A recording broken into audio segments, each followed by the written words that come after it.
दोस्तों इस वीडियो में हम नेक्स्ट एपिसोड के प्रीव्यू को एक्सप्लेन करने वाले हैं। नेक्स्ट एपिसोड बहुत ही ज्यादा इंटरेस्टिंग होगा जिसके बारे में मैं यहाँ पर आपको बताना चाहता हूँ, क्योंकि पिछला वाला एपिसोड बहुत ही खतरनाक वाली जगह पर स्टॉप हो गया था। तो जैसा कि अब तक के हमने देखा हुआ था कि ओल्ड मैन वांग के पास आ जाता है। वहाँ पर आकर उसने वांग को आर्टिस्टिक कंसेप्शन के बारे में बताना शुरू कर दिया था कि आखिर ये आर्टिस्टिक कंसेप्शन होता क्या है, इसे किस तरह से बनाया जाता है, साथ ही इसे बनाने के फायदे क्या है। अगर वांग उसे बनाना सीख जाए तो वो उसका इस्तेमाल करते हुए आसानी के साथ ट्रांसफॉर्मेशन ऑफ गॉड लेवल को रीच कर जाएगा। ओल्ड मैन ने अपना भी आर्टिस्टिक कंसेप्शन बनाकर वांग को दिखाया था ताकि वो उसे एक्सपीरियंस कर सके। जब वांग आर्टिस्टिक कंसेप्शन को एक्सपीरियंस करेगा तो उसके बाद उसे हो सकता है कि धीरे धीरे करते हुए समझ आने लगे कि इसे किस तरह से बनाया जाता है। इसी तरह से ओल्ड मैन ने तो वांग को एक जगह पर टेलीपोर्ट करते हुए वहाँ के सेट का फॉर्मेशन तोड़ा था ताकि सारे सेट वाले भड़क जाएं, इसलिए सभी लोग बाहर आ जाते ताकि वांग की जान ले सके। तो अब प्रीव्यू में मेन चीज तो नहीं दिखाई गई है कि उस सेक्ट वालों की फाइट वांग के साथ किस तरह से होगी।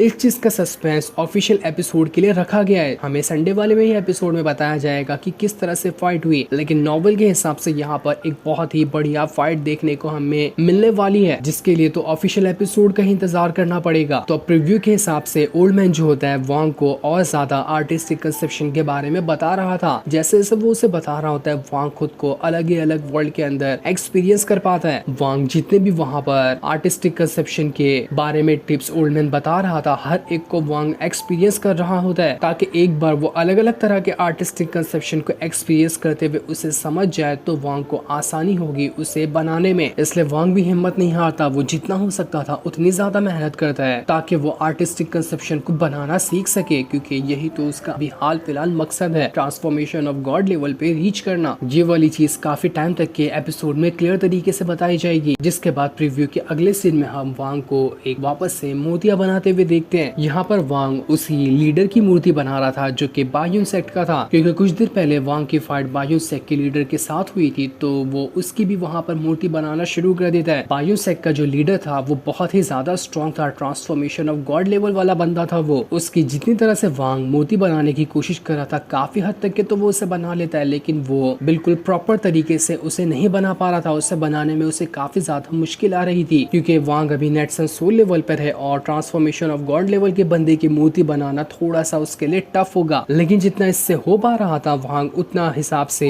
वो मूर्ति को तैयार कर देता है। उसने एक नहीं बल्कि बायु सेट के जितने भी एल्डर को उसने देखा था हर एक की वहाँ पर मूर्तियां बनाना शुरू कर देता है। ऐसे ही रहते हुए प्रीव्यू के आगे की सीन में हमें 20 साल बाद का सीन दिखाया जाता है, जहाँ पर वांग अभी बूढ़ा हो चुका है। प्रीव्यू में ये तो नहीं बताया गया कि वांग ने यहाँ पर अपना transformation of God level reach किया या फिर नहीं किया, लेकिन डायरेक्ट 20 साल बाद की कहानी इसमें दिखाई गई है, जहाँ पर वांग तो बूढ़ा हो चुका है और अभी तक के वो नॉर्मल इंसान की तरह रह रहा है। पूरे के पूरे गांव के जितने भी लोग हैं वो सभी वांग को बहुत ही ज्यादा अच्छे से रिस्पेक्ट करते हैं। जहाँ पर भी वांग जाता है वहाँ पर तो उसके लोगों की भीड़ जमा हो जाती है, क्योंकि वांग जितने साल से यहाँ पर था उसने हमेशा लोगों की मदद की, चाहे वो इंसान कोई भी क्यों ना हो। इसलिए लोगों की मदद करने की वजह से देखा जाए तो पूरा का पूरा गाँव ही वांग का एहसान मानता है। जहाँ पर भी वांग जाता है वो लोग थोड़ा सा उससे घबराए हुए होते हैं कि कहीं यहाँ पर वांग उनसे पैसे मांगने के लिए ना आ जाए, क्योंकि वांग ने सभी को अनगिनत पैसे देकर रखे हुए थे और अगर उसकी कीमत निकाली जाए तो पूरे के पूरे गांव में जितनी भी दुकान या जितनी भी होटल वगैरह हैं उन सभी का असली मालिक तो वांग ही बनकर निकल आएगा। लेकिन वांग ने आज तक के जितने भी लोगों को पैसे दिए किसी से 1 रुपया भी रिटर्न नहीं मांगा, बस लोगों की मदद करता गया। इसी वजह से उसकी रिस्पेक्ट पूरे के पूरे विलेज में बहुत ही ज्यादा है। और अब जब यहाँ पर हमें 20 साल बाद का सीन दिखा ही दिया गया है तो 20 साल में तो वांग बूढ़ा हो गया, उसी के साथ वो जो छोटा बच्चा था जो कि वांग को अंकल वांग कहा करता था वो अब खुद ही इतना बड़ा हो गया होता है कि उसके भी एक बच्चे हो गए थे। वो इतना बड़ा हो चुका था कि उस बच्चे की शादी हो जाती है और शादी होने के बाद उसकी बीवी को एक छोटा सा बच्चा भी हुआ था। इस वजह से वो बच्चा जो कि अब बच्चा नहीं रहा तो हम उसे उसके रियल नाम दालियो से ही कहेंगे। बच्चे को देखकर दालियो काफी ज्यादा खुश हो जाता है कि आज मैं बाप बन चुका हूँ। सभी लोगों को इतना खुश देखकर वांग भी काफी ज्यादा खुश हो रहा था। वांग ने बहुत लंबा टाइम गुजार दिया बिल्कुल इसी तरह से नॉर्मल इंसान की तरह रहते हुए, लेकिन इस तरह से एक दिन की बात है, एक दिन मिस्टर जू जिसने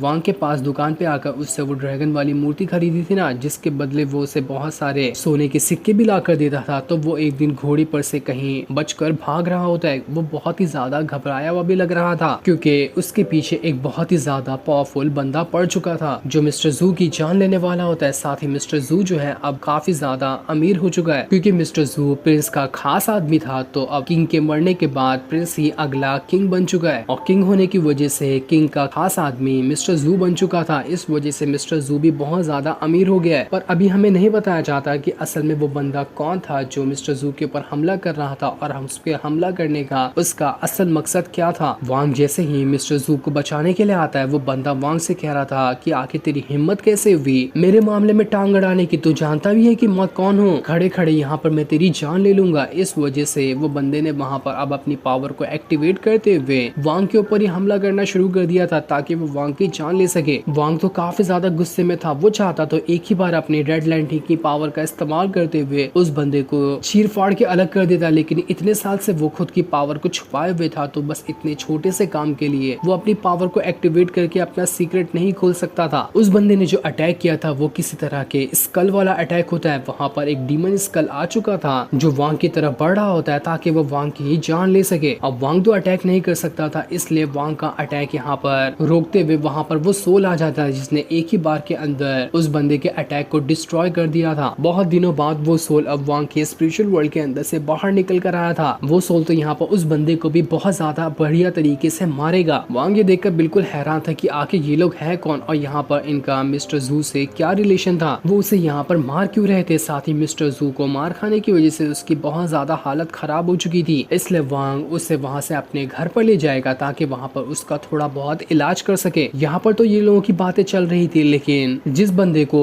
उस सोल ने मारा था वो बंदा बहुत ज्यादा गुस्सा हो चुका था। वो वहाँ से भागकर अपने सेक्ट में जाएगा और सेक्ट में आने के बाद वो अपने मास्टर से कहेगा कि मास्टर मास्टर आपको पता है कि मैं जब गांव में गया था ना, तो एक बंदा मेरे सामने आया था जिसने अपने जादू तरीके से एक सोल को बाहर निकाला और उस सोल ने मेरा अटैक डिस्ट्रॉय कर दिया। वो बंदा बाहर से तो बिल्कुल नॉर्मल लगता है, लेकिन अंदर से मैं लिख के देता हूँ कि वो एक बहुत ही ज्यादा पावरफुल कल्टिवेटर है जो बहरूपिया बनकर नॉर्मल इंसान की तरह उस गांव के अंदर रह रहा है। उस इंसान ने मुझ पे हमला किया है। जो सुनकर तो उस बंदे का मास्टर काफी ज्यादा गुस्सा हो जाता है कि आखिर किसकी हिम्मत हो गई हमारे मामले में टांग अड़ाने की। लगता है उस इंसान का ना दिल भर आया है जिंदा रहकर। तो अब यहाँ पर लगता है मुझे जाकर देखना पड़ेगा कि कौन वो इंसान है जो हमारे सामने आकर हम ही से पंगा लेना चाहता है। उस बंदे का जो मास्टर था वो बहुत ही ज्यादा स्ट्रॉन्ग लग रहा था। अभी इसकी कल्टीवेशन पावर तो नहीं दिखाई गई, लेकिन ये दिखने में काफी ज्यादा स्ट्रॉन्ग ही होता है। वो अपने डिसाइपल से कहता है ठीक है मुझे वहाँ पर ले चलो जहाँ पर तुम्हारी फाइट उस बंदे के साथ हुई थी। मैं भी उस बंदे से मिलना चाहता हूँ कि आखिर वो कौन है जो बहरूपिया बनकर गाँव में छुप कर बैठा हुआ है। उस बंदे के मास्टर की बात की जाए तो वो बहुत ही ज्यादा खतरनाक है। लोगों का ऐसा कहना है कि जहाँ पर भी उसका मास्टर जाता है हर एक जगह को वो तहस नहस कर देता है, उसके सामने कोई भी नहीं टिक पाता। तो अब देखना बहुत ही ज्यादा इंटरेस्टिंग होने वाला है कि जब ये मास्टर वांग के पास जाएगा तो वो उसके साथ क्या करेगा। उन दोनों की फाइट होगी या फिर ये बात कुछ और मुद्दे तक के पहुंच जाएगी। जो चीज तो हमें एपिसोड में ही क्लियर तरीके से दिखाई जाएगी जो कि संडे को रिलीज होगा। तब तक के लिए थैंक्स फॉर